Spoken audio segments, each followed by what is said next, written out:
متابعين ترند النجوم المشاهير.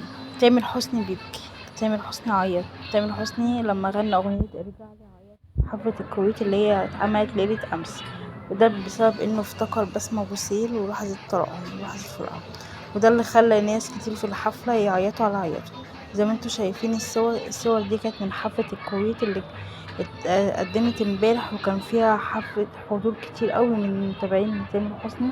يمكن صالة العرض كانت مليانة على الآخرة، وده خلى تامر حسني كمان يتأثر وتأثر معاه الناس.